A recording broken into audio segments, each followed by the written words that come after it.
So like, technically the more you spend on ads, the more you get back. Is that it? That's it.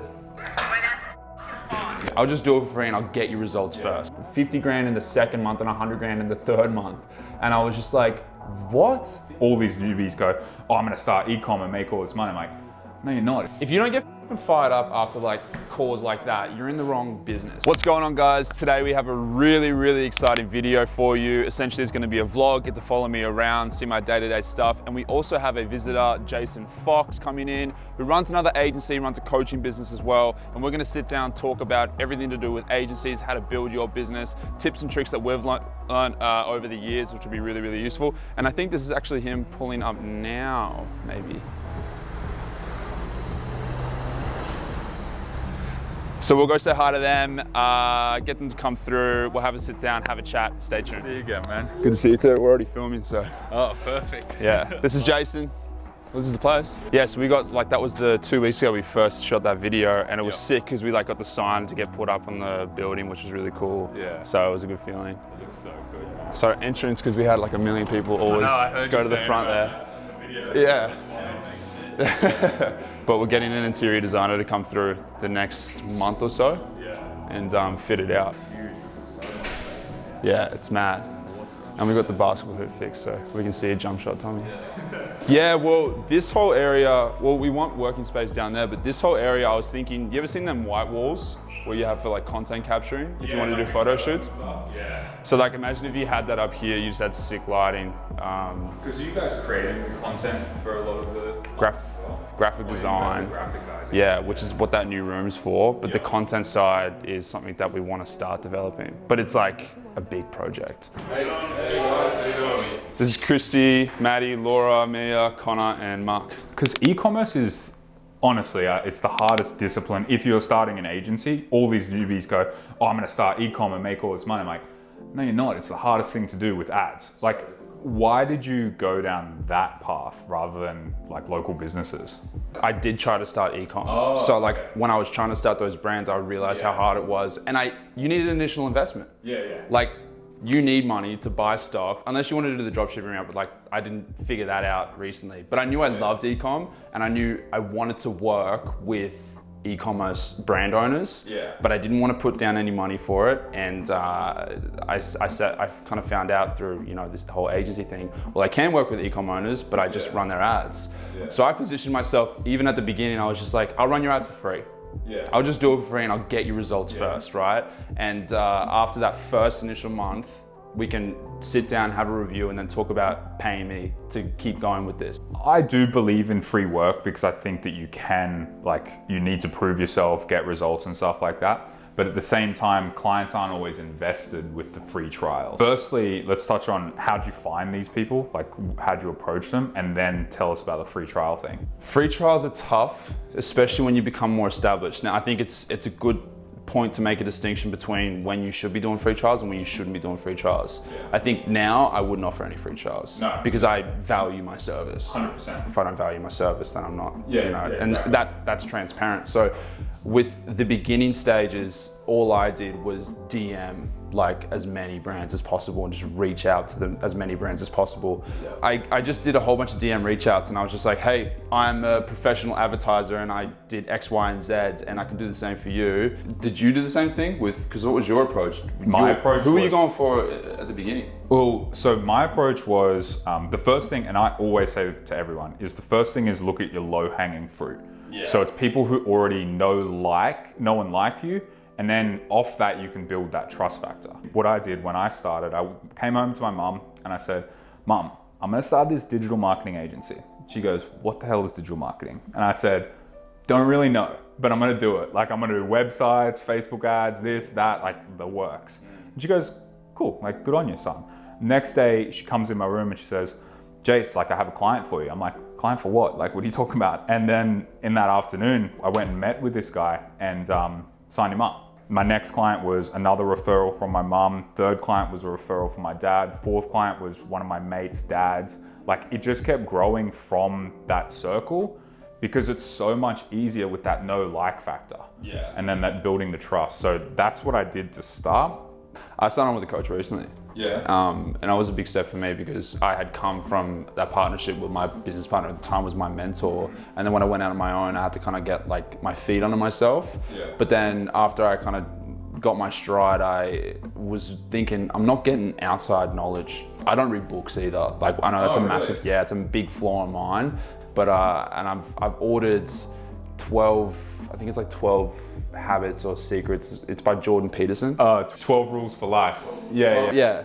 I ordered that. Very tough read. Oh Jesus! So for my first book, It's not your first book. yeah, okay. I am capped. This business is capped at my knowledge and what I'm able to do. And my whole approach before getting anybody to show me some guidance was, and I have a saying, it's like, there's no right way to do things, there's just what's right for you. Yeah. So like, I go through day-to-day stuff here, not knowing if it's the right decision. Like I just go, bang, do this. I'm like, and then in the back of my mind, I'm like, I hope that will work. To some brand owners, they're kind of shocked because I tell them, okay, so your team structure works like this, you get a head digital strategist, you get it, or you're not running my ads? Yes. And then I'm like, yeah, and I'm just like, no, I'm not gonna run your ads. And I had to learn to say that to people at the beginning, and they were like, oh, but you know, I saw your TikTok video, so I want you running my ads. Yes. And then I had to learn that I had to let those reins go and give it to other people because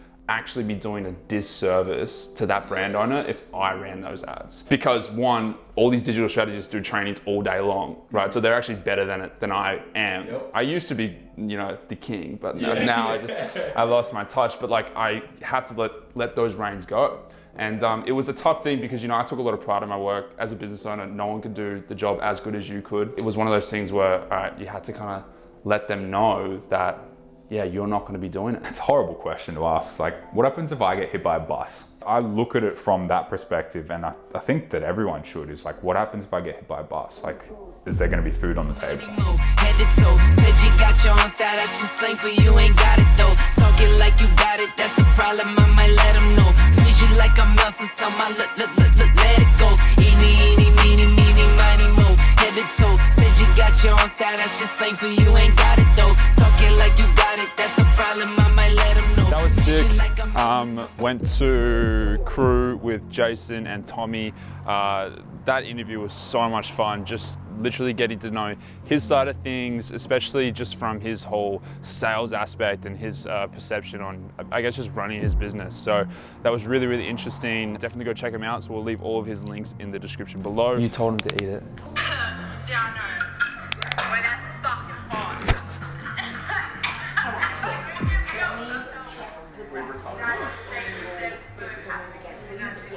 Dude. It was bad. I was like, He's like gagging, I thought I bro. was gonna vomit. Like, it was bad. Is it them little orange things? Did you see the little ones like the culprit and they look so cute just like on the desk? Oh, really? No? They're literally one right up. Oh my God, dude, you're in the bathroom. I was there for a while. You're soft, eh? The culprit. Sarah. Secret meeting. Not about me. No. I couldn't have a secret meeting. Secrets. How'd you go? You got everything? So it's Laura, last day tomorrow, and Christy's birthday on Saturday. So it's tomorrow for us. And we've got a big celebration. Did you not know this? This is Sarah. And yeah, so we're planning something pretty cool, which will be fun for tomorrow to celebrate. So I'm just with Maddie here. We're going to do one of our monthly calls with our clients, which is something that we do with every single brand that we work with. It's a way of us keeping track and tabs on how we're performing month on month with our results and with our ads. So this is with a really, really cool sneaker business. These guys are like the friendliest, nicest people in the world. And they're only like, what, 18 and 19 or something? They're just like killing it. Just young killers, like it is actually insane. Hello, I'm fired up for this call, honest to God. Like I really feel like, just especially in the last 30 days, the way that the campaigns have been built up, progressed, scaled, like it's literally just on this kind of trajectory. How's things on your side? Have you found everything? And I'm eager to hear your thoughts. We found everything pretty good. We've been having like more of a higher average in orders every day, which is really good. And like I've noticed, I think because of our ads, like they're showing up on Instagram, we're getting a lot of more followers as well. Yeah. So like, yeah, it's really good. How's TikTok going? It's good. I see your posts like all the time. What, your honest opinion, give me some feedback. No, it's good. I reckon you'll get a lot of followers because like you're so consistent. I'm like, what the heck? I can't do that. Oh, do you know, I was talking with the brands, they were like, hey, like we found you on TikTok and we launched 3 months ago. And I'm like, oh, okay, like that's great. Because in their form, they had filled out that they were doing $100,000 a month in sales. And then they told me to launch 3 months ago and they go, yeah, we had a video go viral, got 7 million views. And I made 100 grand, I made 50 grand in the second month and 100 grand in the third month. And I was just like, what?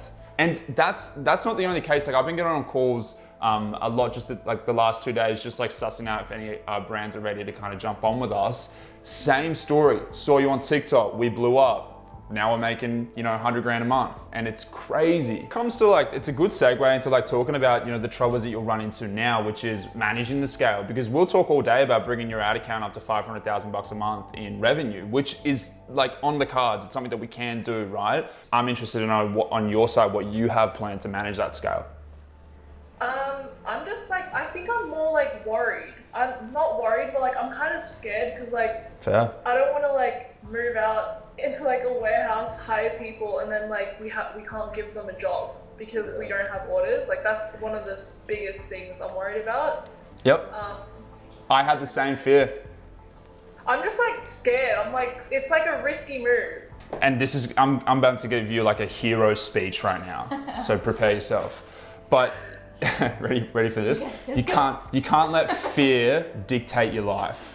And you have to take leaps of faith sometimes. And I know that's probably the most cliche movie line you'll ever hear in your life, but look, it's true. When I was building out this team, I didn't want anybody to quit their job at another agency and come over here, and then all of a sudden, I have to sack them after 3 months because I wasn't able to generate enough return. Yeah. Every business has to actually make that decision, and you're in that stage of now, taking that next step further and building that business. And it's really important, of course, that you have a outlined sales funnel that's generating sales each day that you can rely on, which is what we're building here. But you have to have confidence in that first, and then you got to take the leap, and it has to be done, or else you will stay in this position for the next 5 to 10 years, and then it could fizzle away.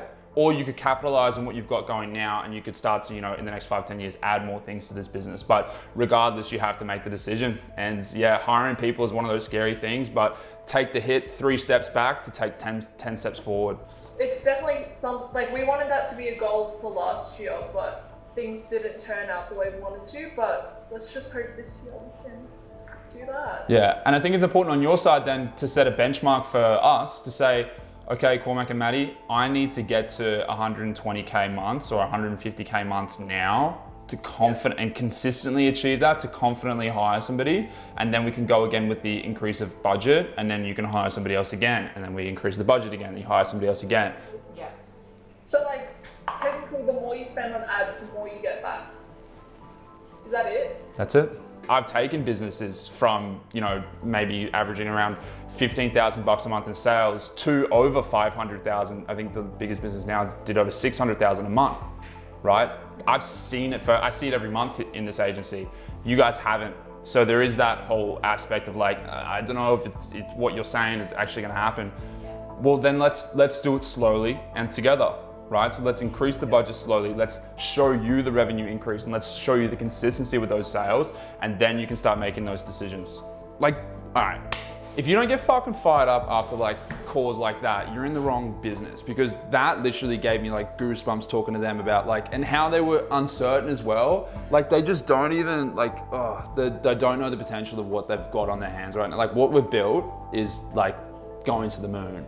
And it's that responsibility, I think, especially on your side more so. You've done such a great job so far, but educating them around like what their capabilities are. Like they needed that call. They needed somebody to be like, dude, you're doing well. Yeah. Because they haven't been told that. And I think that was a wake up call to be like, oh, like the amount of times I need reassurance for somebody to be like, hey man, like you're actually doing a good job.